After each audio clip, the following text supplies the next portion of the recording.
Hello everyone, my name is Pranjal and in this video I will be discussing about face recognition using digital image processing.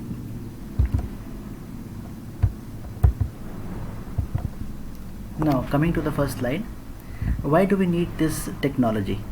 So with the coming of the information era, demands for authentication and data security are at their peak. The current technology that we are using, which requires pins and passwords, are not safe enough to secure our personal data, which results in cybercrime. This face recognition technology can solve this problem very easily. It is non-transferable and can compare the face scan with the data present in the record. Now the very first question which comes in the mind is, why do we need the face recognition? We need a face recognition technology because of their several advantages.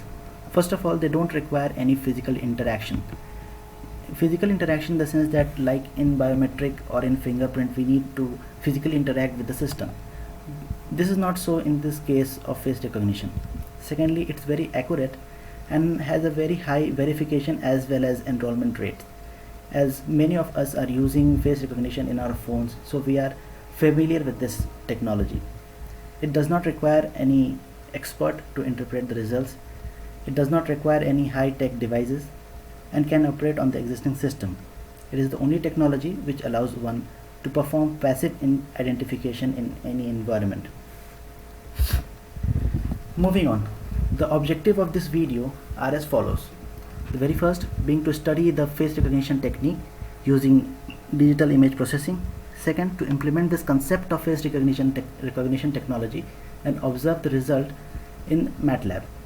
Third, being to study the features of face recognition and highlight its important features. And fourth, to discuss the future scope of face recognition technology.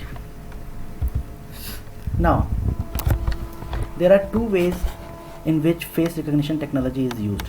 It is based on the comparison techniques. The first being verification.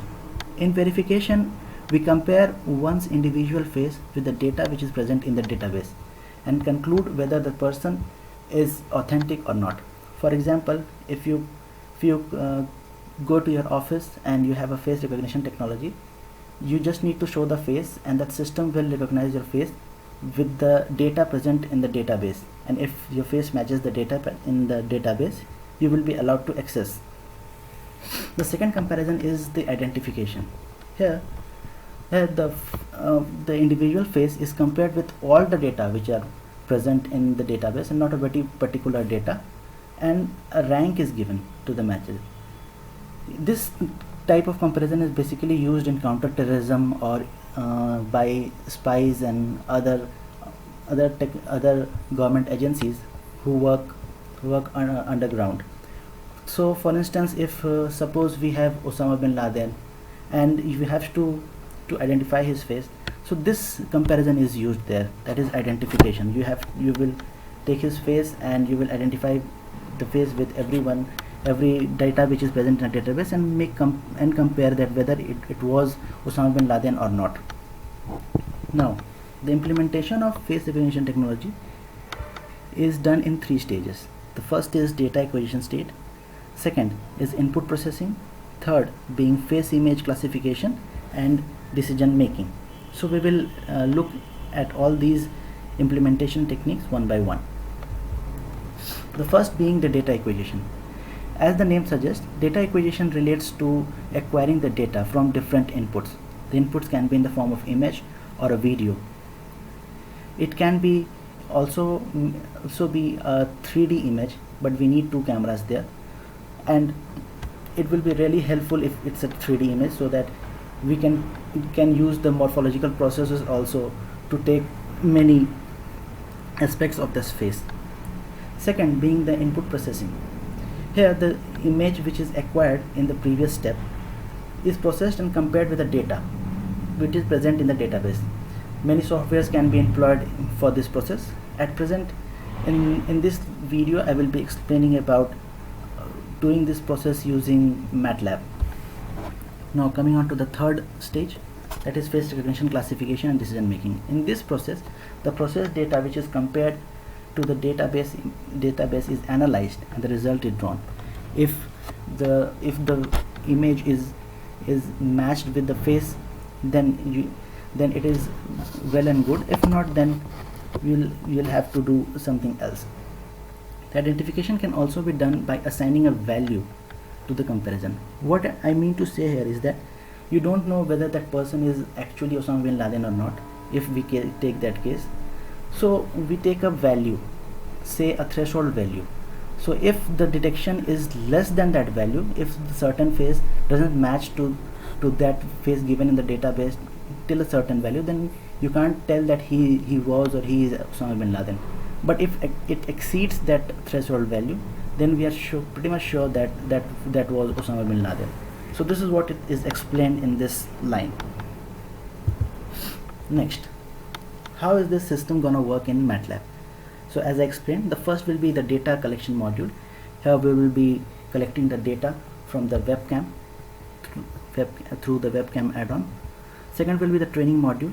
In this module, the data taken from the further step will be analyzed with the help of AlexNet. AlexNet is the deep learning tool in MATLAB. And third is the testing module. In this module, we will test the data from the last two modules and compare the input with the data set and give the desired output. Now let me first show you the code in the MATLAB. So this is the code in the MATLAB. So the very first, as I said, is about data collection module. So as you can see here, we have written CAO is equal to webcam, that is we are declaring a webcam, and here it is written C is equal to 150, which means that the webcam will take 150 screenshots or the image shot in a burst. So it's a burst, so 150 images will be taken. Now further, this is just the acquiring of image. So we will use the step by step, and we will crop the image, we will resize that image, we will store it in a string catenation, and then we will keep that image. Second is the training module. Here in this module we are using the deep learning concept. So we are forming layers. So you can see we are declaring here layer is equal to g dot layer. We have taken layer 23 and 25. Reason being, these two are the layer we are interested in. You can take another layer if you are interested in that. And here which is written layer 23 is equal to fully connected layer bracket 1. It is 1 here because we have just one variable, that is we are identifying one person. If you want to identify more than one person, then you can write your number. Suppose you want to identify 2 persons, so you can write 2 or maybe 10. Now this was about the training module. Thirdly, we will see the testing module. In this module, we're just comparing the above two datas and giving up the results. So as you can say, already we have declared the webcam. We are loading here mynet1. This mynet1 is my database. It's my database in which I have kept my 150 images which we have captured. So I will compare this image with the mynet1, and then I will give the output. So again we are using the very thing, we are taking the snapshot, we are comparing, we are resizing it, and if we detect the face, then it is detected. If not, then we will say that the face was not detected. So moving on to the results, here my friend has detected his face, so the name shows Prathamesh Vatkar. This name shows us because we have saved this name in the database. Suppose you have 25%, then you have to make 25 different databases. So let me show you the database once more. So here's our database in which 150 photos were kept. Now moving on, what are the advantages and disadvantages? So advantages of this system are: it is convenient and has social acceptability, it is easy to use, and it is good in espionage, as I've said before. It is highly inexpensive and does not require high-tech devices. There are some disadvantages as well. The very first being, we cannot tell the difference if the person has an identical twin, because the face recognition is all about face, and if you have the same face, or if somebody has a plastic surgery of the same face, then we can't detect with the existing technology.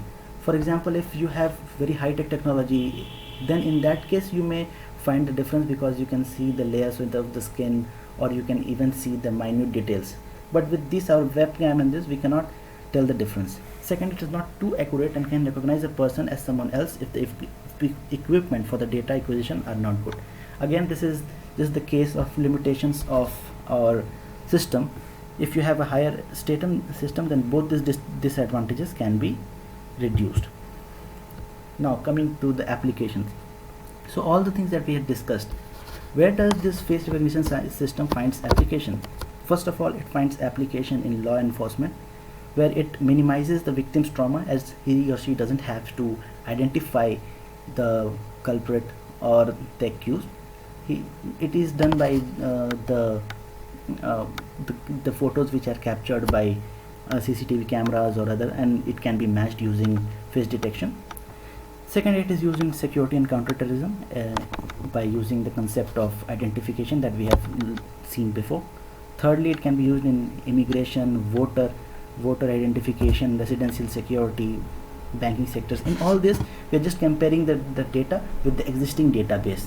And fourthly, it can be helped for controlling access in buildings, cars, mobiles, etc. For example, if you are entering into your building and you want a secure building, so you can just install this system at the very front gate of the building, and if your face doesn't match with that building, you won't get access to get inside this building. And in case of cars and mobiles, we are already using this, like we are already keeping this face unlock in our phone, so we are familiar with that.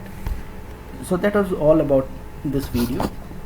Do tell anything else if you want to tell in this comment section. Thank you so much.